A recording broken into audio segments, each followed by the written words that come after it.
Dober dan, prijatelji knjig, dober dan, prijatelji dobrih knjig.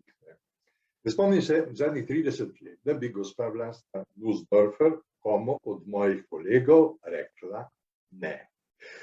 Če le ni bila na kateri od 1000 prireditev, ki jih je znala obiskati v enem letu, ali če je bila na nogah, seveda za nekakšne viroze. In zdaj se moram pohvaliti, tudi meni je za nocoj v prvo rekla da. Dober večer, gospa Vlasta Nussdorfer. Dober večer in lep pozdrav, gospod Bobovnik. Dober dan. Časi so taki, da se vse razprave, vsa srečanja, vsi sestanki začenjajo s tem nesrečnim virusom. Vlasta Nussdorfer in korona, vse v redu? Polona? Korona. Pepinac krasa? Gospa Nussdorfer, vprašal sem, ali je s covidom in z Vlasto Nussdorfer vse v redu. Aha, korona, razumela sem polona. Vidite, kaj pomenijo te naprave. Ja, zelo v redu, nisem ga še srečala, najbrž je bil kje daleč, ali pa se me ni lotil. Ja, dobro, držite se, pazite se, vlada pravi, da je treba spoštovati ukrepe tudi za naprej. Povejte mi, ste prebrali, da sleherno leto zato, ker delajo več kot 55 ur na teden, umre 800 000 ljudi. Poznate ta podatek? Ne poznam, pa tudi, če bi ga, pravzaprav mu ne bi verjela temu podatku. Zato, ker poglejte, v svojo knjigo sem dala tudi eno zelo lepo zgodbico o čmrlju. Čmrlj po vseh zakonih aerodinamike ne bi mogel leteti, pa vendar leti, ker on ne ve. In tako se jaz delam, da tega ne vem, živim naprej in delam z velikim veseljem. Gospa Nussdorfer, v tej naslednji uri vam bom tu in tam rekel, gospa Vlasta, ne mi zameriti. Jaz sem zdaj te vaše ure preračunal, koliko vi delate. Vi delate po 11 ur sleherni dan. Všteto petek, svetek, nedelja, praznike. A ni to vendarle malce preveč? Ne, ker kakšen dan delam več kot 11 ur, kakšen dan pa tudi manj, zlasti ob sobotah. Sobote so nekako bolj rezervirane za domača opravila, to ne štejem kot delo, to je razvedrilo. Pravzaprav je vse, kar sem delala v življenju, predstavljalo zame veselje, zato prav nikoli nisem štela ur in včasih sem bila po kakšnem dogodku zvečer celo bolj spočita kot sredi dneva. Ja, zdaj bom izdal majhno skrivnost, najni rojstni datumi so vsega 20 dni narazen. Vi pravite 11 ur sleherni dan v povprečju, za novinarje pravijo 3-4 ure, ne? Zgledava pa, kot da jih imate vi 10 manj, jaz pa 10 več. Delo torej pravzaprav koristi človeku. Gospod, zdaj bom rekla Slavko, hvala. Mislim, da tudi vi izgledate zelo dobro. Gospa Vlasta, hvala.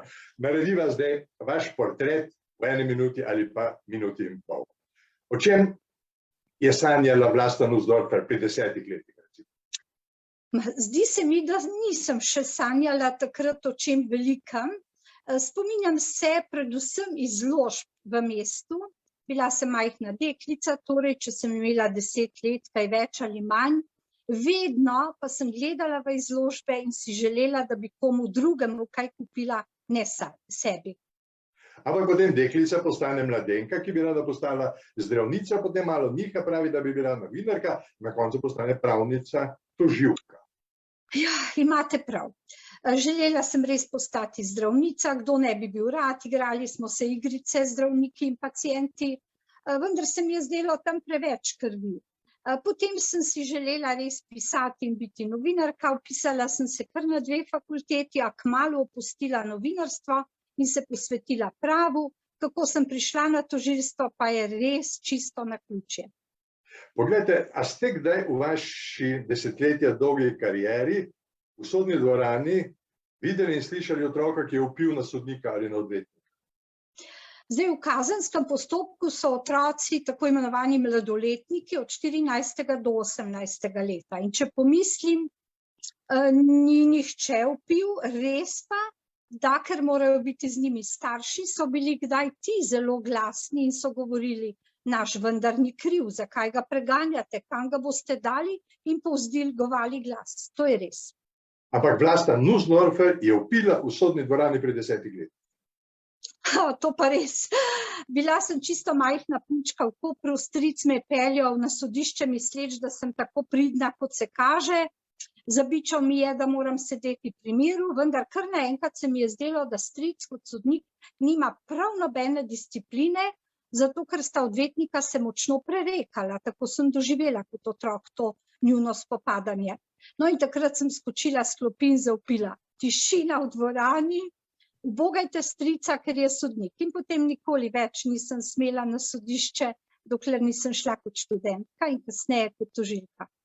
Gospa Nussdorfer, kdaj ste vi nazadnje, ali bom vprašal drugače, ste sploh kdaj nabirali rože, ležali v travi, slamico v ustih in gledali oblake? Ja, vi mislite vse to troje skupaj, če sem kdaj. Zdaj, Ja. Skupaj mislim, da nikoli sem nabirala rože, če sem bila kdaj na kakšnem travniku in sem jih recimo za koga na hitro nabrala. Da bi ležala, če ste prav rekli, s travo v ustih, ne, tega se ne spominjam. Mogoče pa zadnje stvari, torej, da sem gledala oblake, ampak predvsem, ker sem se bala dežja. Vedno sem se bala dežja, kadar smo imeli kakšne prireditve, ker potem so te odpadle in je bila 1001 težava na prostem. Vse troje skupaj pa mislim, da nikoli. Ja, res, jaz sem svetovni prvak v tisti disciplini, ne, ležanje s travo v ustih in gledanje oblakov, ampak pustiva. S koliko ljudmi ste skregali? S koliko ljudmi, ki ste jih ne poznali, nikoli več ne boste spregovorili? Nikoli se nisem z nikomer v preteklosti tako skregala, da ne bi govorila z njim. Vedno, tudi če je bilo karkoli narobe, sem poiskala pot, da sva nekako reševala zadeve naprej. Tudi trenutno nisem z nikomer in upam, da tudi v bodoče, razen, če me napade kakšna huda demenca in tega ne bom vedela. Pa vi sploh znate povzdigniti glas na nekoga, na podrejenega, na sodelavca recimo? A veste, da to bi se mi zdelo kar ponižanje zame, zato ker sem tudi tehnica po horoskopu, vse želim nekako pretehtati v miru, rešiti z neko diplomacijo. Nikoli nisem na nikogar vpila, res ne. In tudi za otroke sem vedno rekla, da se jih ne vzgaja s trdo roko, ampak z lepo besedo in potem ni potrebno pretepati otrok. Takrat, ko ste najbolj sproščeni, ko ste v kakšni družbi, znate biti ne Vlasta Nussdorfer, ampak Pepina s Krasa. Če bi zdaj to Pepino s Krasa vprašali, kako pokomentirate čas epidemije, kaj bi odgovorila? To ste me pa lepo izvali. Ja, veste, res, jaz sem morala vedno govoriti pravilno slovenščino. Izgleda, da se ti to kdaj malo upre. Znala sem primorski dialekt kar dobro, čeprav ga nisem prakticirala. In tako sem enkrat poskusila in potem se ni dalo pri prijateljih nehati. Kadar je bil kakšen rojstni dan, vedno so me poklicali, povabili, prosili, da nastopim, sem se tudi malo našemla, da nisem bila tako zelo prepoznavna. Glejte, moram povedati, da Pepina s Krasa, tako da bodo ljudje razumeli, ta moja Pepina, izmišljena oseba, dela v Italiji, pomaga gospeji, služi denarje, zato da boste razumeli. In zdaj poskusimo, se preleviti kot Pepino, že dolgo nisem bila, ampak vseeno. Poslušajte, gospod Bobovnik, kaj čete od mene, da povem, kaj se je dogajalo v tej, kako pravijo, korona, kakšno ime. A veste, eno pivo slišim, da je korona. Koronavirus, tu je prišel čez noč. In jaz, ko sem hodila v Italijo, v moji šiori pospravljati, znaste, pa sem nesla kaj prodati dol, potem sem tudi sesala, imela vse aparature, tudi nisem znala z njimi ravnati.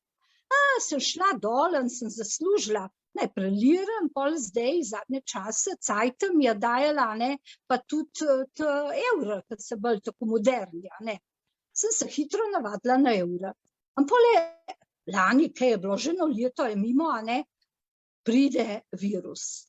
Gospa, znaste, jaz sem mogla tisto masko dati gor, ko mi sem jo kupila, sem šla tam se pozanimati, kako se to montira, ta maska. In jaz pridem pred vrata, zvonim, in šiora reče, kje je? In se reka, Pepina, sono io. On reče, da me ne pozna. Ma poslušajte, ma kaj, da dam dol to masku, da jo jemem, da se predstavim. In pole le pridem noter v to hišo, in pole ona vsa prestrašena. Mi da tiste stroje, vse obriše. Je imela toliko njih aparatur, cun, vsega špreju. Tudi mene je pošprejala, veste, mi je tako kar v oči šlo vse skupaj. Je rekla, vas moram razkužiti. In pole sem delala, in pa sem šla nazaj. Ma kar naenkrat na meji policija. Mi smo se odvadili, znaste, policija ni bilo več, confine aperto, vse je bilo odprto, ta Evropa. In pole pridi, te praši, če si bil na unem testiranju. Pa sem šla parkrat, par botov sem šla, pa sem mi porili eno palco v nos, poslušajte, ma to ni prav fino. In pole policijska ura, jaz sem mogla skozi na uro gledati, jaz nimam ura, ma sem vprašavala ljudi na cesti, ma kaj je že tema, ma kaj moramo že noter, ma kaj smo zaprti. Tako da znaste, ni bilo prav luštno, letos je malo boljše, ma kaj tudi gospa se boji, ne bi se cepila, a se ne bi cepila. Ma jaz sem sebi, jeste, ker tu je pametno narediti, mahar za šjoru. Ona reče, jaz se ne bom, se bojim, sem stara, bom umrla. Se rekli, eni bomo vsi umrli, kaj čmo. In tako, veste, se bo zdaj zaključila, kaj imamo še druga, ne, opravke, jaz moram jeti na put. Znaste, Pepina je kar trpela v tem, tu ni bilo v redu na meji, ma ni bilo, ma za nas, ko hodimo v Italijo, problem. Zdaj bojiš. Bravo, Pepina, bravo, Vlasta. Verjamem, da bi tudi Rok, ki nam omogoča do srečanja zdaj zaploskal. Pa tudi gospod Kacin, konec konca, zdaj ste mu naredili pravo reklamo za cepljenje, recimo malo se šalim. Gospa Vlasta Nussdorfer je sicer pravnica, ki je uspela diplomirati v manj kot 4 letih. Službo je dobila na tožilstvu v 35 letih se je povzpela od pripravnice do namestnice temeljnega javnega tožilca, okrožne, višje in vrhovne tožilke. Potem pride Društvo tožilcev Slovenije, potem pride Beli obroč, potem pride še marsikaj, potem pride 10 knjig in tako naprej. Ima 2 otroka in 3 vnuke. To je okvir za tole knjigo, o kateri bova pravzaprav govorila nocoj. Povejte mi, gospod Nussdorfer, kaj je to, kar spodbudi človeka, da sede za računalnik in napiše knjigo, v kateri ne opiše samo prijetnih trenutkov življenja, ampak predvsem ali pa tudi tiste zelo, zelo manj prijetne. Ja, prišlo je zelo, zelo prijazno povabilo beletrine in urednika, direktorja, in nisem se mu mogla upreti. Jaz tako rada pišem, pisala sem že knjige, ampak čisto z drugo tematiko, pa kolumne, vse knjige seveda z neko dobrodelno noto, in potem se mi uresniči pravzaprav neka tiha želja, za katero sem mislila, da bom še dolgo čakala. Ponudba za avtobiografijo. V njej ne moreš zamolčati marsičesa. Če jo pišeš, pač poznajo te ljudje, treba napisati skoraj vse, kar se ti je zgodilo, lahko tudi kaj olepšaš, kaj spustiš, vendar avtobiografija je od rojstva naprej. In tako ni bilo potrebna nobena, ni bila potrebna prisila, to je bila velika, velika sreča zame, da sem dobila ponudbo, da ni bilo potrebno nikogar iskati, spraševati, če bo izdal knjigo. Potem seveda sem malček odlašala, ponudba je prišla decembra 2018, takrat sem bila še malo točno 3. vem, kje sem bila in kako je bilo.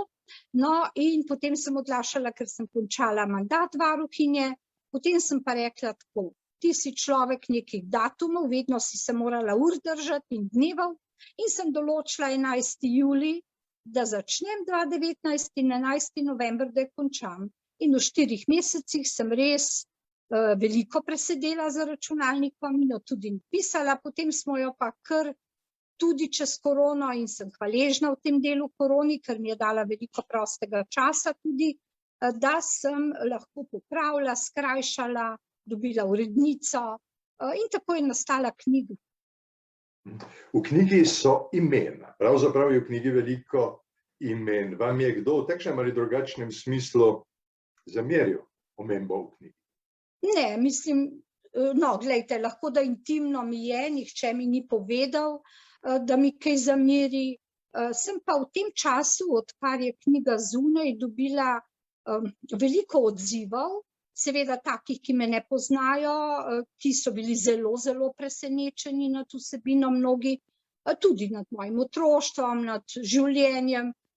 Pravzaprav njihova skupna točka je ta, da so mislili, da sem bolje živela, hitreje napredovala, da sem bila vedno dobre volje, nikoli nisem pokazala, da je hudo. O ljudeh, o katerih sem pisala, so pa potem nekateri, seveda zlasti kolegi, marsikaj mi še drugega povedali, česar prej nisem vedela.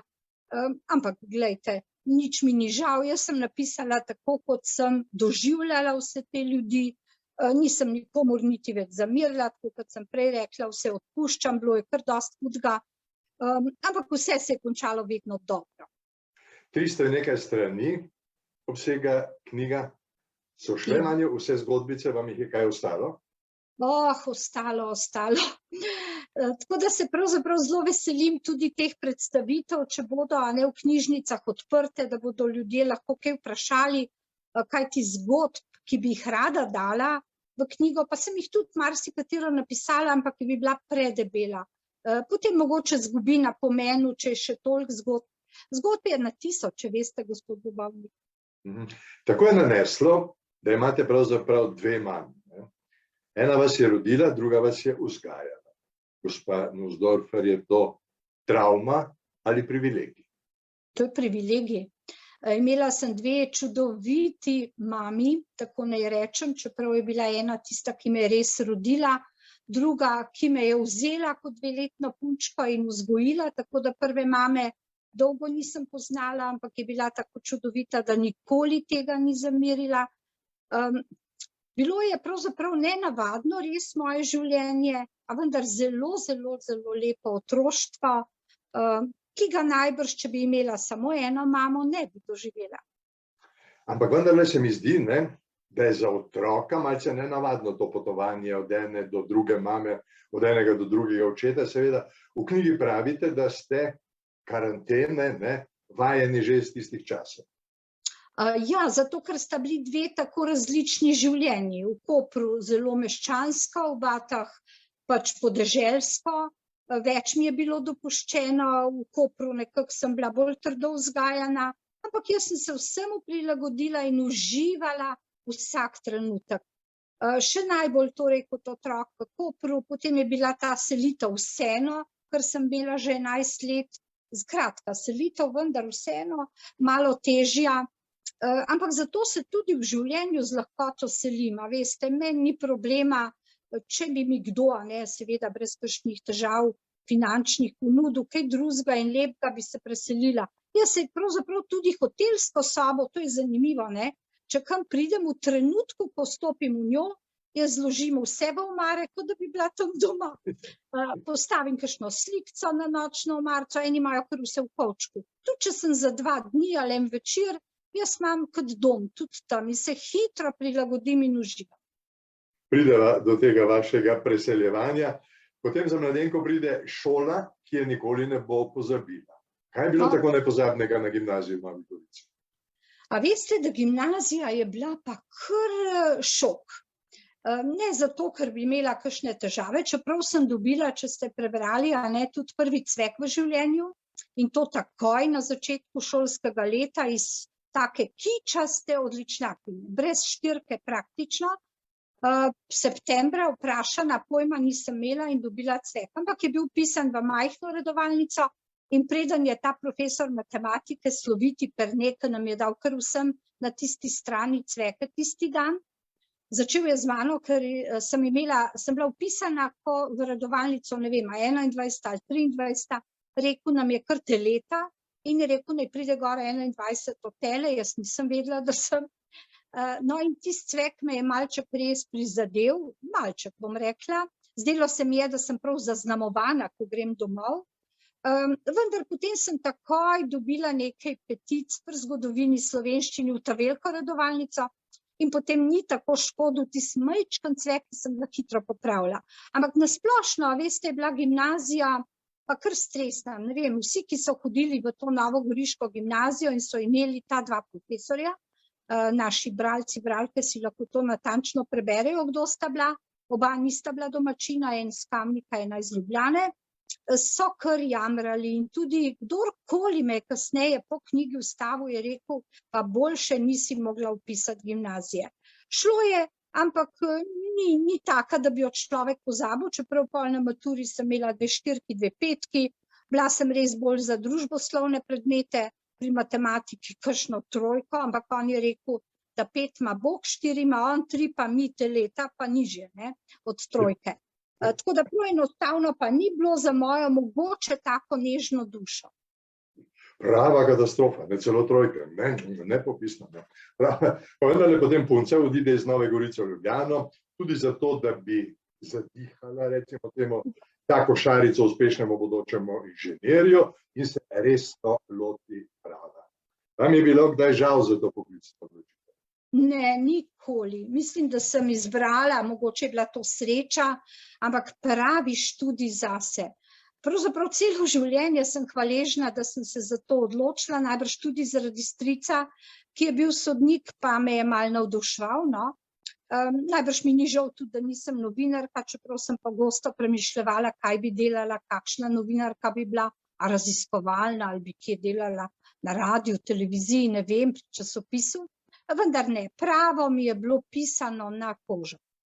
Tudi takrat vam ni bilo žal, če se zdaj preseliva za 20 leti nazaj, ko ste kot tožilka, ne vem, gledali nesreče, prometne nesreče ali kakšne druge z veliko krvi, ko je pred vami na mizi ležalo na desetine spisov, ko so vam na poti navzgor metali kakšna polena pod noge, nikoli?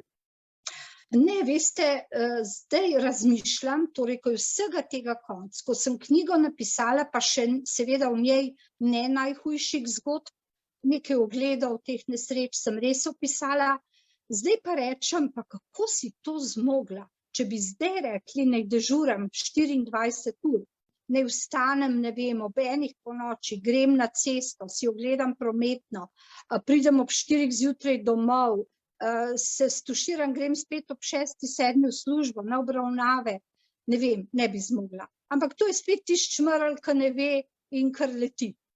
Ja, ampak če se zdaj še enkrat vrnemo v čas študija in potem brudsko napravo, nek absolvent povabi v opero, ne samo, da je pozabljen tisti inženir od prej, rodi se zveza, ki še vedno traja. Ja, potem sem spoznala vnuku že zelo kmalu, svojega bodočega moža, to je bilo že maja naslednje leto, torej kar v 1. letniku pred vsemi izpiti, ni se začelo tako burno, veste, da bi me kaj onemogočalo, prijatelja, pripeljal me domov, postala sva par, zelo resen, 6-7 let starejši od mene, absolvent je bil že takrat in tako, in pravzaprav res dolga zveza. Ja, in potem čez 2-3 leta je hčerka Andreja, ki je na poti kriva, da diplomirate prej kot v 4 letih. Ja, to pa zagotovo. Dvomim, da bi se tako zelo trudila, če ne bi zanosila v 4. letniku, jaz sem se že v 3. poročila in potem zanosim in ne vem, izgleda, da sem človek nekih planov in naredim takoj plan, da moram diplomirati, oddam 13 ali 15, sploh ne vem, koliko je bilo izpitov v 4. letniku, tajnica na fakulteti se zgrozi, reče, kar pol jih nazaj vzemite, to pa ne morete narediti, sem rekla, ja pa bom, in potem je nekako vzela te prijavnice in res, in še diplomsko, in sem končala, lahko bi že junija, no, ampak sem septembra, oktobra sem pa rodila. Ja, Vlasta Nussdorfer v času študija ne pade na niti enem samem izpitu. In zanimivo, nekaj let kasneje je sin Peter kriv, da opravite pravosodni izpit v vsega 9 mesecih. Ja, veste kaj, moram se pa vsem vrniti na tisto, da nisem padla, to res nisem, ampak moje ocene pa sploh niso bile tako zelo visoke, tako da zdaj razmišljam, bi morala izpite ponavljati za boljše, da bi me sprejeli na tožilstvo, ker zdaj šteje vsaka pika, a veste, takrat pa pač, da si naredil. In jaz sem z lahkoto te izpite delala, potem seveda sem prišla srečna na tožilstvo, lahko bi na sodišče, to je bilo res srečna okoliščina, posebna okoliščina, da so me kar vzeli. Imela sem majčkano punčko doma in potem, ne vem, zanosim, v 2 leti sem bila pripravnica, ampak v 2. letu zanosim in se spet zgrozim in rečem, zdaj moram pa še pravosodni hitreje narediti. No in takoj, ko sem zvedela, sem začela študirati in sem ga delala 2 meseca pred rokom, tudi to je bilo treba prositi, ker jaz sem marca rodila, aprila bi šele potekli 2 leti in bi ga maja delala, takrat sem že bila pa tožilka, so me že imenovali. Ja, poglejte, ste potem, ko ste končali tudi pravosodni izpit, napisali veliko prošenj za delo. Ja, napisala sem čisto na vse institucije pravosodne, ki so jemale pripravnike, ne vem, višje, okrožno tožilstvo, temeljno, pač na vse tam na sodni. In potem nekega dne sem rekla, ko je bila punčka stara 1-2 meseca, ali 3 mogoče, ma niti ne, sem pa rekla, zdaj grem pa malo pogledati, da vprašam, kdaj približno bom prišla na vrsto, ker se je čakalo, ne. In ker sem bila tako pogumna, da sem kar prišla na tožilstvo, najbrž noben ni šel spraševati, ne vem, pa nisem tako, da bi kaj resnega hotela, ker si nisem predstavljala niti. Me je sprejel tožilec Bračko, je imel ravno čas, je bil noter, sem se mu zdela mogoče res pogumna, rekel je, kaj pa vi, ker prihajate, se pa jaz samo vprašati, kdaj približno bom na vrsti, za otroka sploh povedala nisem. No in potem on reče, joj, imate srečo, malo me je izprašal, zelo temeljito pravzaprav, in se spominjam, da sem tudi rekla, da dosti ne znam o tožilcih povedati, ampak da mi je zelo žal, da v filmih nastopajo tako negativno, da so vedno majčkani, debeli, neumni in odvetniki pa vedno lepi pa pametni. In se je smejal, je rekel, to je pa res zanimivo, je rekel, bi vi kaj spremenili, ja, seveda to ne more tako biti, tožilec mora zmagati, če je nekdo storil kaznivo dejanje. No, in potem je rekel, kar pridite, vas vzamem, samo še formalnosti naredimo, ker imamo vlogo vašo, že tukaj in točno zdaj iščemo pripravnika. In pa sem morala povedati, jaz imam pa eno težavo, je rekel, kakšno, ja, da imam doma, ne vem, 2-3 meseca starega otroka. Je pa rekel, kaj pa pol okrog hodite, ja, veste, samo vprašati sem mislila. Pa je pa rekel, ja, čakal vas prav dolg ne bom. In tako sem šla v službo, ko je imela 5 mesecev in pol moja boga Andrejkica, ampak takrat tudi porodniška ni bila dal od 7, pa jo nisem imela, veste, jaz sem kot študentka diplomirala in pol rodila in ni bilo nobene porodniške, ne. Tako da sem jaz s 1. aprilom ali čudnim datumom prišla v službo. Bralci knjige bodo odkrili, tudi sami ste prej nekaj že govorili o tem, da ste skrbeli za veliko ljudi, da se radi preseljujete. Povejte samo številko, koliko stanovanj zase, za svojo družino, za svoje sorodnike ste opremljali? Opremljala sem jih po moje 11 ali 12, selila sem se manjkrat, rečemo 3-krat, ampak sem selila tudi vse druge okrog sebe. Recimo te tete, da vam čisto malo v hecu povem, se to ni v knjigi, sem preselila tako, da je teta, recimo ta moja mama, tako rekoč, prišla iz enega stanovanja v drugo, ne da bi ga prej videla, in v njem je imela tudi sladkor, sol, copatke, obleke, vse, pa tudi barvno sem malo pazila, da je bilo vsako stanovanje v kakšni barvi. To je bil moj pravzaprav ventil. Jaz sem tako strašno uživala v teh preseljevanjih, zdaj ne bi več, no, ampak takrat pa res, kadarkoli se je ponudila prilika, pa saj ni bila prilika, sem morala seliti. Bile so take posebne okoliščine, to bodo bralci prebrali, bolezni v družini, starost teh tet. In tako sem jih morala imeti blizu, da smo jim lahko pomagali. In potem, če smo se mi preselili, sem morala še njih. In potem eno in drugo, kar hudo je bilo, ja. Tako da teta je potem prišla ne vem, je pripeljal taksi ali kako smo jo pripeljali, je vstopila not, je bilo vse že noter, no. Tako je bilo pri vseh stanovanjih, no. V mojih krajih pravijo, da če se človek 2-krat preseli, je tako, kot če bi mu enkrat pogorela hiša. Vam je vključno z vašimi sorodniki pogorela 5-krat. Zdaj, vedno, ko se človek preseli, seveda zloži vse tiste svoje spominke v škatle. Rok, pokažite nam, prosim, tisto sliko, ki nam je posredovala gospa Nussdorfer. Kolikokrat ste selili tega medvedka in kakšno zgodbo pravzaprav predstavlja?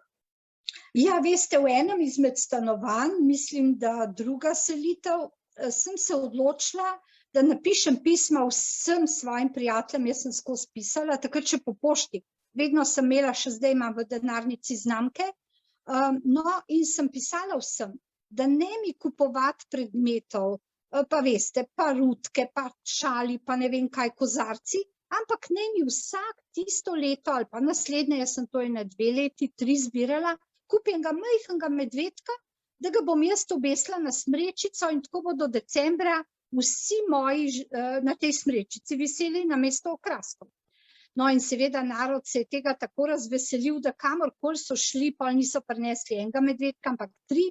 In a veste, da sem jih zbrala enih 100. Eni so bili malo pregrešno veliki, ta je med srednjimi, ta ni za na smrečico, ta je bil spodaj. Ampak ni pa največji. No. Čeprav sem prosila za majhne in potem, a veste, nisem vedela, kam z njimi. In potem sem jih v tem zadnjem stanovanju pasala v eno vrečo, ker to stanovanje je pač manjše, in sem dala lepo to spravila, ne, tako škatla, vreča. No, potem je pa moj vnuk dobil neko nalogo, da prinese kakšno igračko v vrtec in jaz sem popokala vse medvedke, razen tega pa še kakšnega, ta je spomin na tiste čase. No, in tako sedaj pravzaprav mi ne nosijo več medvedkov, sem že povedala, mi pa kakšnega angelčka, tako da za vrati imam pa angelski kotiček, čeprav je prostor tudi premajhen, ampak visijo pa angelčki gor. Tako da, glejte, to je neko tako veselje, ki ga imaš. V medvedkih sem dobila kup knjigic, najbrž te spomni na otroštvo, kot otrok jaz nisem imela toliko igrač. Tako da ne vem pravzaprav, zakaj sem se ravno na medvedke spomnila. Čeprav vem, a veste, to je zelo tako učiti dvorezno otroka, kako je medvedek prijazen, luškan, srčkan, potem ga pa vidite, a ne, ki hrusta po kakšnih gozdovih, pa gorečega srečaš, da se moraš narediti kar mrtvega, ne, da te ne napade. Tako da to lih ni enako vredno, da bi govoril prijazen medvedek, ampak pri meni so vsi prijazni, v gozdu so pa tudi prijazni, če jih ne srečamo. Pa še nekaj se mi zdi, da imate strašansko radi, namreč red, ne? Da ste sposobni 1. januarja napisati seznam stvari, ki jih morate narediti v tistem letu. Povejte mi, ste sile slabe volje potem, ko se jih polovica ne uresniči?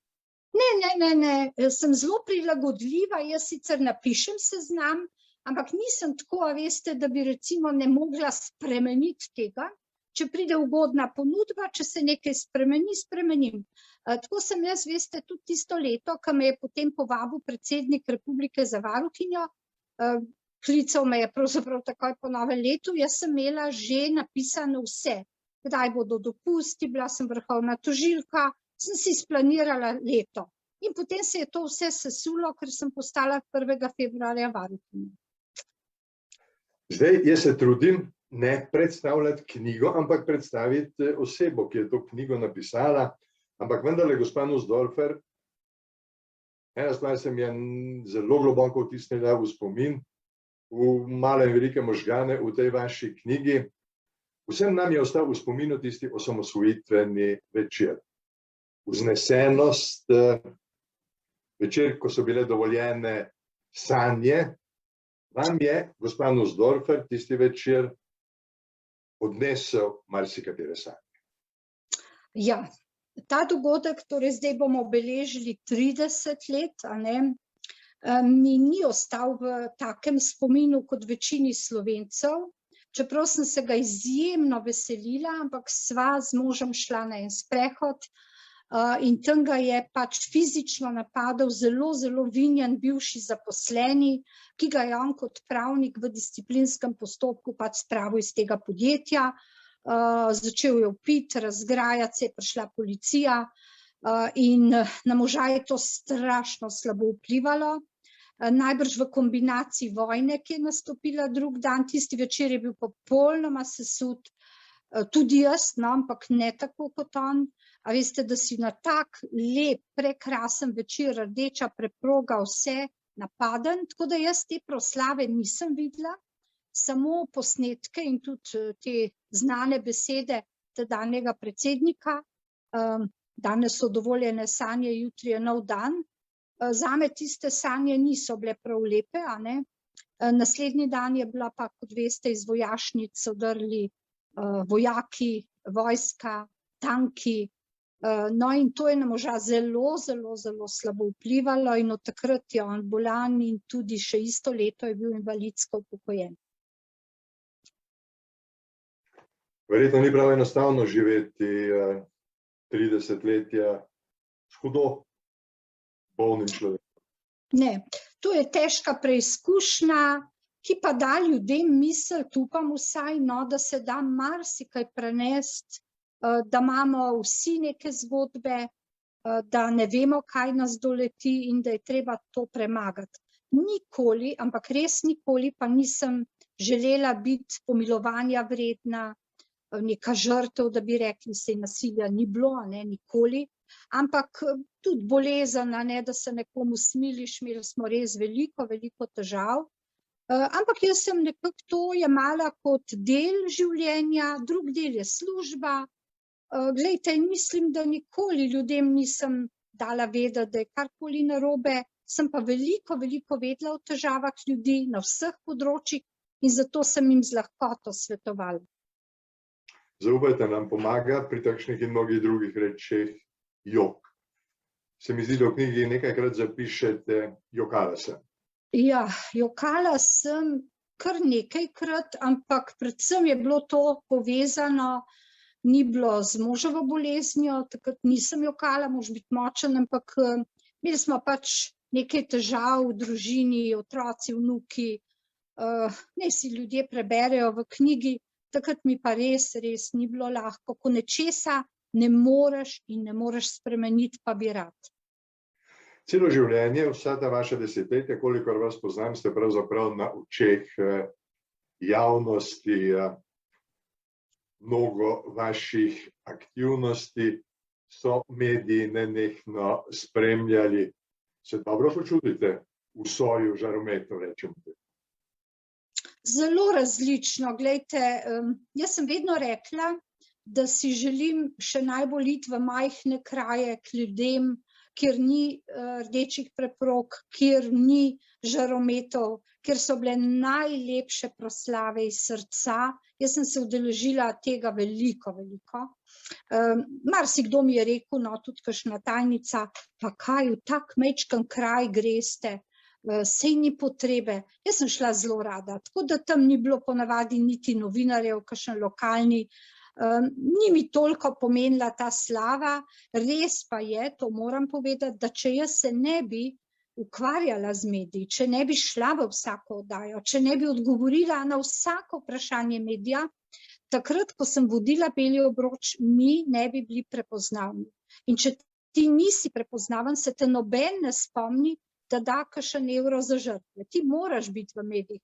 In zato res so se mogoče kdaj tu čudili ljudje, ko sem imela ti dve vlogi, dopoldne tožilka, popoldne Beli obroč, da sem sprejela marsikatero oddajo, ne kakšno tako posebno, ki bi me tako grdo zaznamovala, ampak sem šla na marsikaj tudi kuhati, risati, na vse Lionse, Rotarije, povsod, samo zato, da sem tam predstavila Beli obroč in potem dobila tudi sredstva. Veste, mi smo ogromno sredstev ljudem, jaz sem dobivala 5000 pisem letno in takrat nisem bila tako vešča računalnika, sem diktirala, mi tožilci smo vedno diktirali vse in je tajnica Boga vse prepisovala in ljudem odgovarjala, ampak tega je bilo ogromno. In ti ljudje so pisali o problemih. In potem vse te akcije, ki pravite, soj žarometov, če sem bila v kakšnem časopisu, pa če si malo, tako recimo sem dobila ponudbo za žure z razlogom v Tivoliju, in sicer Simobil mi je ponudil, če bi zbirali denar za Beli obroč, v Tivoliju je bilo 20 000 mladih, dali so nam 10 000 evrov, pa še kaj potem, najprej bil ček za 10 000, pa še donacije. Veste, to je pa tako zelo pomagalo ljudem, tako da sem šla tudi v Tivoli in poslušala DJ Umka, po noči se mi je kar vrtelo v glavi, še vedno ta glasba ni bila tako blizu meni, ampak vse se je splačalo, pa na golf turnirje, ker nisem igrala, ampak dobila kakšen ček, pa kakšen tenis. A veste, ko si ti znan, potem ti nekdo napiše, celo recimo, ne vem, umrl je ta pa ta, ne bomo dali za venec, ampak bi dali vam. Videla sem vas tam in tam, prispevala bi to in to. Tako da ta soj žarometov je pomagal pravzaprav Belemu obroču. Sami ste omenili 5000 pisem, mene je fasciniral podatek, da ste kot varuhinja dobili 300 novinarskih vprašanj, na leto. Ste napisali veliko demantijev potem. Ne, niti ne, a veste, da sem imela kar srečo, smo imeli, no, kot institucija, imela sem eno PR-ovko, kar je nekako premalo za tako institucijo, in včasih je bilo kar težko, smo morali vsi malo odgovarjati na vprašanja. A veste, kadar je bilo nekaj zelo aktualno, je preletelo ogromno vprašanj v enem dnevu, celo kakšni bi radi čez eno uro že odgovor. Ampak vedno smo bili vljudni, jaz sem vedno prosila, odgovorimo čisto na vse. Tudi, če ni bilo kaj prijetnega, spominjam se, da smo nekomu, ki je pisal nekaj o nas, odgovorili v en časopis, to je bilo nekaj v Novem mestu, šlo je za Rome. Marsikdo je tudi seveda prikrojil kakšno zgodbico, in če sem le mogla, sem odgovorila čisto na vsa vprašanja novinarjev, sodelovala z njimi, prišla v oddaje, najbrž se tudi vi spominjate, če se je le dalo, nisem spustila tudi Odmevov, čeprav najhujši je bil pravzaprav dan človekovih pravic vedno. Vsako leto sem rekla, da ga bom preživela malo bolj mirno, pa ni šlo. In sicer vedno dopoldne se je začelo z nekim resnim dogodkom, sem ga vedno vodila, potem en kup gostovanj v medijih, se mi je zdelo škoda spustiti tak dan, potem pa cel kup, cel dan in potem na Brdo, kjer je bilo več 100 ljudi, spet govor in potem čisto za konec sem bila po svoje vesela, veste, ampak še v Odmeve. In vsi so šli že domov, so rekli, ma to je posneto. In sem, veste, prišla ob 11:30, od 6. zjutraj, tam si moral biti pa tudi kar spočiti, če ne pa ljudje rečejo, ti, ampak zadnjič se ti je pa videlo, da si pa utrujena. Tako, lejte, to je, ne, kaj češ, se nekaj, ja, si veš, to je tako, čeprav pri vas je lepo, ko so vedno me tudi zrihtala, ne, te gospe sem se bala vedno, da jaz spim. Ne spomnim se natanko kdo, ampak mislim, da je bila gospa Polonca Dobrajc, mi je nekoč dejala, da se v Sloveniji vsi pravniki, odvetniki, tožilci, sodniki poznajo. Konec koncev v najnih časih je bila ena sama pravna fakulteta, samo 2 milijona nas je. Kako vpliva to znanstvo, poznavanje, če nisi sorodnik, si pa sošolec, na delo v sodni dvorani ali pa na tožilstvu? Poglejte, če se je zgodilo, tudi to se je, da si imel spis nekoga, ki ga poznaš, si se izločil. Absolutno se mi je zgodilo, da bi padla na obravnavo z nekom, ki sem v bistvu je bil sosed v sosednjem bloku, pa sem ga večkrat videla, pa sem 2-krat preverila, če je to isti, pa sem rekla, ne, to pa ne. No, sicer pa, pravzaprav, čeprav se poznamo, moraš profesionalno opraviti svoje delo, in jaz nikoli nisem sodniku, ki je recimo oprostil nekoga, nič zamerila. Mi smo se še vedno poznali, bili prijazni, jaz sem se potrudila, naredila največ, kar sem lahko, če pač je zmanjkalo dokazov, je bil nekdo oproščen. Nikoli nisem imela občutka, niti ni bilo to nikoli, to, kar pravijo, ne, da se kar dogaja, da bi nekdo jo slabše ali boljše odnesel, zato ker sem jaz koga poznala, ki je vplivala ali ne. Absolutno, in tudi name, to lahko gospod Bobovnik povem, čist pod prisego bi lahko rekla, nikoli za noben spis, kar se govori, zelo težko prenašam to, čeprav gledajte, roke v ogenj ne morem za vse dati, da bi kdo name vplival, a ne tudi nadrejenih, pa rekel, veš, to moraš umakniti, to moraš, ne vem, tako narediti. Ne vem, tudi dobila nisem nikoli nič, niti enega evra, največ, kar sem enkrat eno kremšnito, kakšno čokoladko, kdaj rožico, ampak to od kakšnih, a veste, ki so prišli kot stranke na tožilstvo, kaj podati, pa reče, slišim, da imate bolnega otroka, pa ste vseeno v službi, lejte to tortico. No, enkrat sem dobila, se spomnim, pred vrati doma, sploh ne vem od koga, neko tekočino, ki je bila še najbolj podobna šnopsu, ne, tudi dišala je tako, ampak veste, da jo nismo upali piti, ne, zdaj ne veš, prav priljubljen za vse nisi, dati pa tudi nobenemu, ki Bog ne daj, da bi bilo kaj v njej, ne. Tako da še zdaj ne vem, kdo je pustil tisto steklenico, dišala je lepo pijača, ampak nismo jo uporabili. To je nekdo, ne vem, pač sploh kako je prišel v blok, nimam pojma, to recimo, da je bila ena taka gesta, drugače pa gledajte, sej ne dobiš nič, sej to, jaz si ne predstavljam, da bi tožilec in sodnik karkoli jemal, bil podkupljiv, res, tega nikoli ni bilo. Opravljala sem vestno svoje delo, če sem ga kdaj kaj polomila, možno, vedno so inštance, vedno se lahko tudi popravi. A veste, drugače kot pri zdravnikih, če bi ga polomil pri eni operaciji, grozno, ni več inštance, ki popravi, če umre nekdo, ne. Medtem ko pri pravu, a veste, gredo naprej do Evropskega sodišča lahko. Jaz sem po svoji najboljši vesti, nikoli nič zanalašč, če se ni šlo, se ni, ampak imam čisto vest. Pa vendarle zaradi vašega dobrega dela, ne eden, desetine jih je romalo v zapor, recimo, ste bili kdaj deležni resnih groženj? Ja. Vi ali vaša družina? Predvsem jaz, ja, sem bila deležna, ni bilo prav prijetno, pravzaprav ne vem, ko si mlajši, zdaj bi se bolj ustrašila, no, enkrat sem dobila v nabiralnik, pa tega ni v knjigi, to sem se pol spomnila, eno žlico, ki je imela zvit vrat, veste, tako kot zavil ti bom vrat. Pa sem tudi vedela, kdo, zato ker je iz Pogojne po moji pritožbi dobil kar hud zapor, ki si ga je tudi zaslužil, ne, na višjem sodišču. No, in se je zgodilo neposredno zatem, jaz sem prijavila na policiji in je zanikal, da meni nikoli ne bi nič naredil, postopka ni bilo, ampak saj, da je vedel, da vem, ne. Pa ja, sem imela kdaj take grožnje pri kakšnih hudih zadevah, ropih, umorih. Ni bilo vedno prijetno, ampak tako, no, da bi se uresničilo, pa ne. Imela sem enkrat en dogodek, tako, ne vem sploh, kaj bi pomenil. Skočila sem v dvigalo, na sodišču so zelo majhna dvigala in takoj za mano not en neugoden možakar, nisem ga poznala in je rekel, ja, gospa, se mi vi me nič ne bojite. Jaz ne vem, glejte, od kje meni ta stavek, ampak rekla sem, ne, saj tukaj noter je pa čisto vse snemano in kar se dogaja, se prenaša in zdaj naju vidijo. Pa veste, da ni bilo res, ne. In je takoj šel ven brez besed, tako da še zdaj ne vem.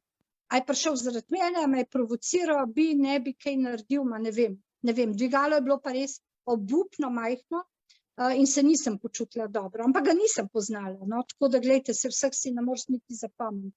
Ja. Poglejte, dve ženski sta zaznamovali vaše delo ali pa vašo pot navzgor. Zdenka Cerar in Barbara Brezigar. Lahko potegnete kakšno vzporednico med tema tožilkama, ki ste za nas, ki smo stvari spremljali seveda nekako od zunaj, vendarle vsaka na svojem političnem polu. Ja, Zdenka je naredila zame veliko dobrega, ko sem bila drugič noseča, sem njej najprej povedala, ker nisem vedela, kaj narediti pred pravosodnim, tudi kasneje je bila izjemno dobra do mene, tako da nekako so bile te simpatije. Kasneje, ko sem pa jaz nekako, ne vem, kaj bi človek rekel, izskočila z raznimi aktivnostmi, predlagali so me za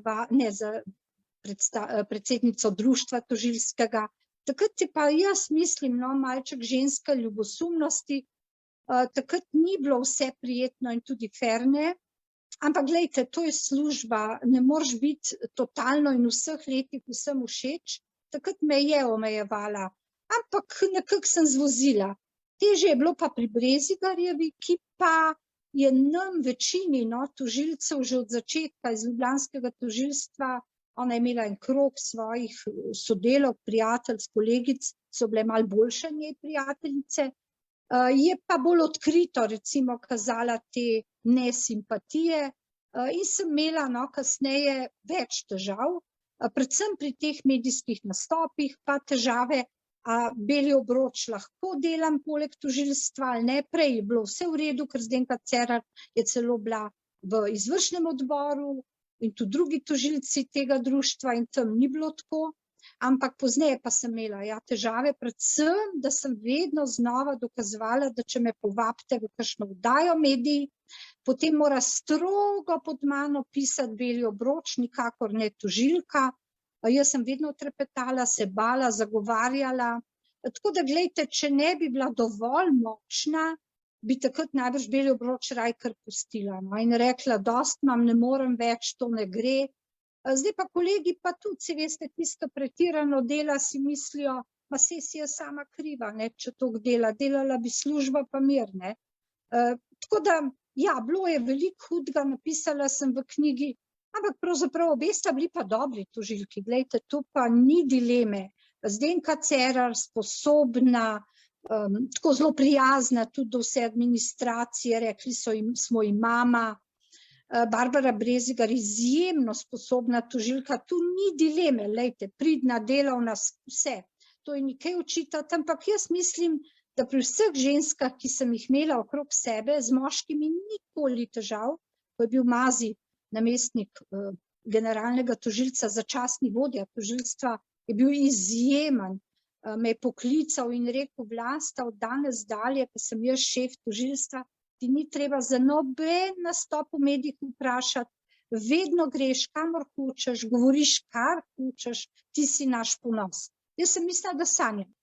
Tako da ženskami pa ja, nista bili niti edini ti dve, ampak njih bilo pa več kot 4. No, tako da te ženskice so vedno lahko nekako ljubosumne na druge, pa jaz sem to preživela, bila sem enkrat tudi predstavljena v času Brezigarjeve, takrat so me zelo silili v razne spore, ampak jaz nisem človek, da bi si pravzaprav kvarila in denar zapravljala in svoj čas za tožbe. Jaz sem oddelala 6 mesecev na nižjem tožilstvu, čeprav sem bila že prej 2 leti tam in me ne bi smela prestaviti. Dal mi je prav tudi minister Zalar, društvo, vsi, tudi en, ki se ukvarja z delovnim pravom, vsi so mislili, da bom šla v kakšne tudi mediji, a bo kaj tožila, pa nisem. Lejte, minilo je, kaj pa je 6 mesecev proti 35 let delovne dobe. Ja, Vlasta Nussdorfer opisuje svoje sodelavke in šefice. Prijazno je, zdaj vendarle pravim bodočim bralcem, da se splača prebrati to knjigo. Bodo o gospeh in gospodih seveda prebrali še marsikaj. Kolege ste omenili, moj prijatelj Ivo Boscarol pravi, da Slovenci ničesar ne zamerimo bolj kot uspeh. Zakaj smo? Kadar ga slišim, rečem, imate prav. Res je. A veste, tako, no, če ne bi bila z tega testa, če ne bi pravzaprav tako rada delala, pravzaprav se nisem grebla, ampak so nekako te funkcije kar letele, so me predlagali, pa sem sprejela, spet tisto, ne znaš reči ne, pa bi moral kdaj reči ne, to pa ne.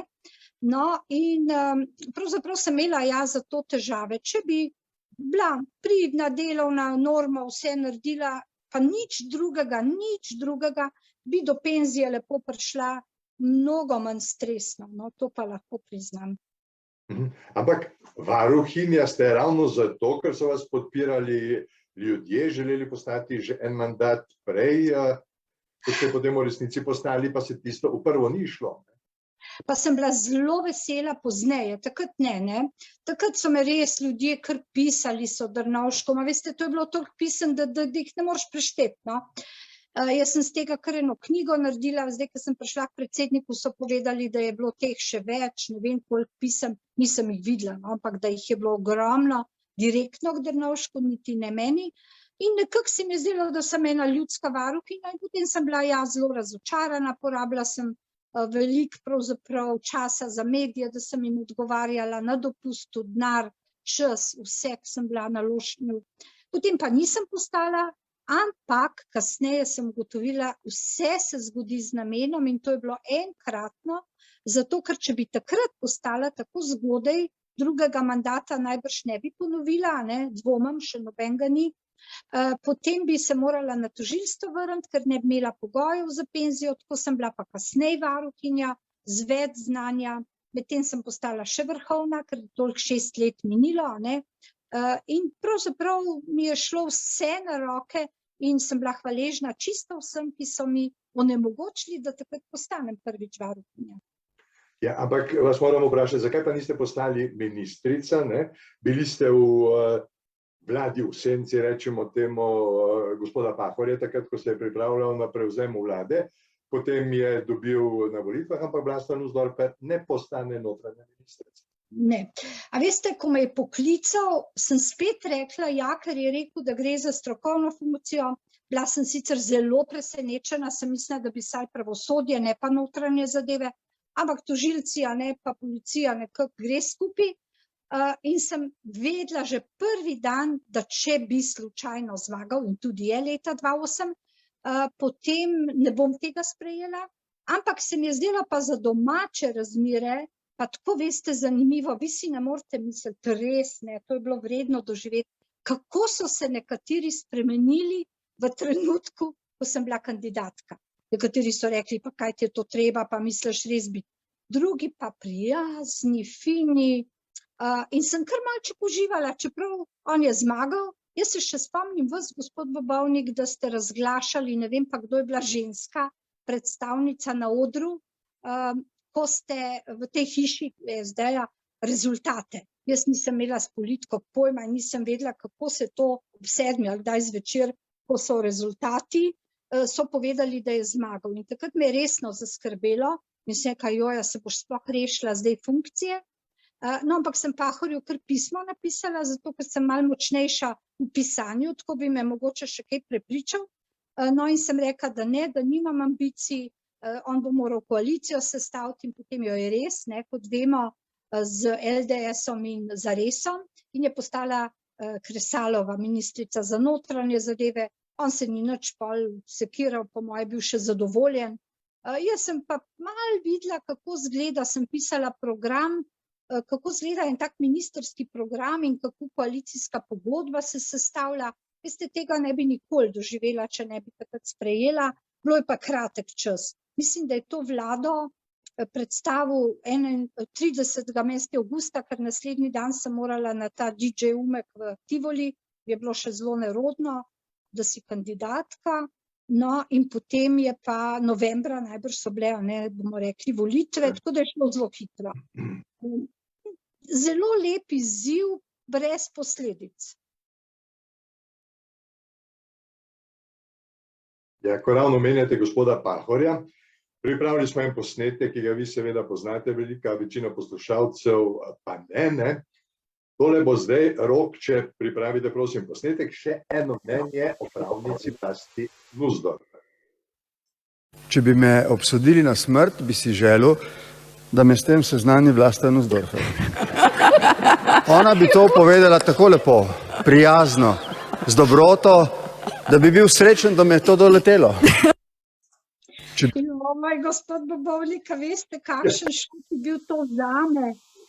Jaz sem sedela, 8. oktober je bil predstavitev knjige, nisem niti vedela, če Pahor pride, vabila so dobili vsi, ampak niso bili kar skrivnosti, noben od sodelavcev ni rekel, a pride ali ne. No in potem je on prišel, jaz sem bila vesela, bil je s celo skupino sodelavcev pri uradu predsednika. Nisem pa vedela, da bo on šel na oder, jaz pa ne vem, kako so to speljali, kako so to uredili, mogoče Bernarda Žarn ali pa Beletrina, ne vem. In ko je šel na oder, sem premišljala, kaj bo pa zdaj. In ko je pa to rekel, ja, a veste, da se me je tako dotaknilo, da mi je šlo pa kar na jok. Ja, čeprav bodo bralci v knjigi prebrali tudi, da vas je nekdo od tistih, ki ste ga, zdaj sem pozabil, spravili v zapor ali pa iz zapora, prosil, če lahko govorite na njegovem pogrebu, ker da ste tako lepo govorili o njem oziroma njegovem delu. Ja, to je pa res, ja, to je bila pa taka luškana zadeva, joj, se jih je bilo veliko, veste. Ampak ena je bila res, veste, vsi so imeli odvetnike, denar, pa je prišel pa en Revaš, pa je vse priznal po moje, kar lepo je govoril, pa se mi je smilil, ne, sem rekla, pa kaj Revaš, če bi imel denar, bi kaj odvetnik še lepšega povedal, sem pa jaz kot tožilka sicer povedala, ne, da je to storil, ampak ne upoštevajo. Vse, kar bi povedal odvetnik, sem jaz povedala. In pa smo šli ven in je rekel najprej, gospa, koliko sem kaj dolžen. Jaz sem rekel, poslušajte, kako dolžni, jaz sem tožilka, vi boste obsojeni, pustimo, to je rekel. Lejte, je rekel, a bi vi govorili, tako ni še o meni noben lepo govoril, je rekel, a bi vi na mojem pogrebu govorili. Pa en je rekel, je bil pa od komunale, tega ni v knjigi, pa je rekel, veste, jaz na komunali vozam, a vam lahko kaj pripeljem kdaj? Tako da ja, pa en, ki je šel tudi, sam je hotel v zapor, mi je pisal iz zapora. Ampak veste, to ne pomeni, to sicer skoraj ni v prid tožilstvu, ne? Ampak to so bili taki posebni primeri, lepi, medtem kot ostalim nisem ostala vsem v tako lepem spominu, ne? Samo za dve stvari nama je še ostalo časa. Veliko ste se ukvarjali z mladostniki. Dovolj skrbimo za to generacijo, ki nas bo nasledila. Zdaj mislim tako na starše, kot na vzgojno-izobraževalne ustanove, kot na vse drugo. Ali so ti mladostniki zdaj prepuščeni sami sebi? Pa odšteva korono, da ne bomo o tem. No, korona je še dodala marsikaj hudega, zlasti te možnosti zasvojenosti otrok. Sicer pa veste, vidim otroke z dveh perspektiv. Eni so tisti, ki bi res rabili starše, res pomoč, res tudi pravzaprav, da bi izstopili ali iz kroga nasilja, ki ga potem posnemajo, ali iz revščine. Medtem, ker so drugi pa s tisto tudi grozljivo permisivno vzgojo, otroci, ki so noro razvajeni, za katere starši, nekdo bi si recimo, saj vemo, želel igrati na harmoniko, a ne, pa je nima, pa ne more v glasbeno šolo. Drugmo, a veste, ima par let, pa že privlečejo domov starši klavir, pa ga silijo, da bi violino, pa klavir, pa glasbene šole, pa baletne šole, pa 5 jezikov že v vrtcu. Tako da pa zabave za rojstne dneve imajo, kot za poroke. Tako da veste, škodo delajo eni in drugi.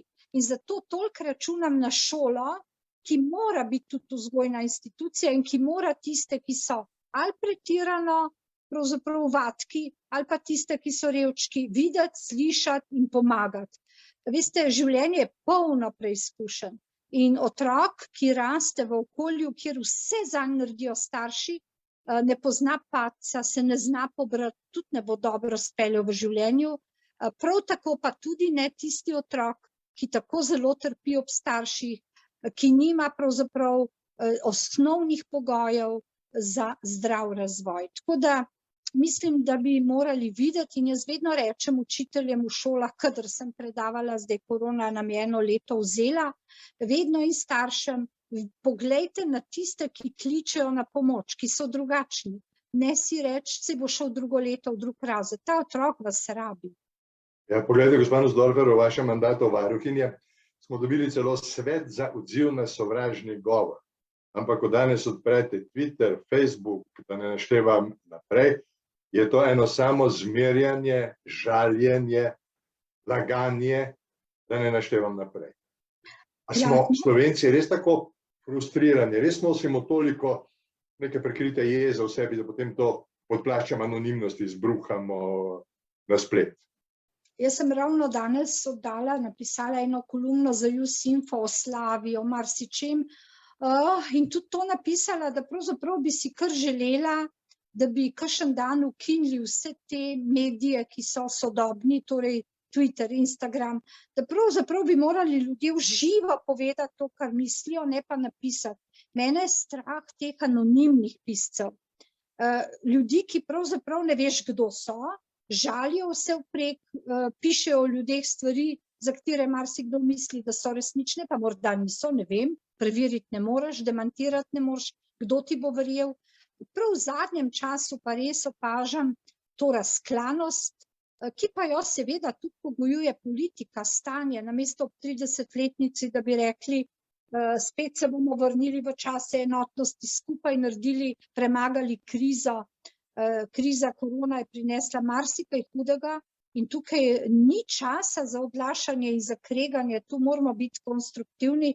Tako da ja, ko smo mi imeli cole pravzaprav pri varuhu odziv na sovražni govor, je bilo pravzaprav čist malenkost. So bili tudi grdi izrazi, to je bil čas beguncev, begunske krize, migrantov. Bilo je kar veliko grdih zadev, ki so se pojavljale proti njim, proti Romom, ampak to je bilo izključno skoraj proti tem. Zdaj se pa proti vsakemu, proti ljudem, zdravnikom, celo če vidite, veliko groženj. Tega me je pa kar strah, ker se bojim, da bi kdaj presegli mejo, ker veste, najprej so besede, potem dejanja, potem ta dejanja lahko marsikaj prerastejo. Ja, končati morava, danes nisva predstavljala knjige, ne trudil so se predstaviti žensko, gospo, ki je to knjigo napisala, in moram reči za konec, velik privilegij je poznati, še večji pogovarjati se z Vlasto Nussdorfer. Res se splača prebrati tudi to, kar vam želi povedati v knjigi. Gospa Vlasta Nussdorfer, najlepša Hvala za tole urico. Zdaj morajo se, veste, gledalci vklopiti dnevnik, da vidijo, kaj se je zgodilo danes. Lepo se imejte. In samo to mi še povejte, za konec bomo dolgo čakali na 12. knjigo. Ja, morala bi jo že začeti pisati, imam ponudbo, vendar je še nisem, ker pa pišem hitro. Je prav, da ljudje preberejo najprej 11., potem bo 12. Okay. In hvala vam, Ne bomo vam več krali časa za pisanje, lepo se imejte, srečno. Srečno.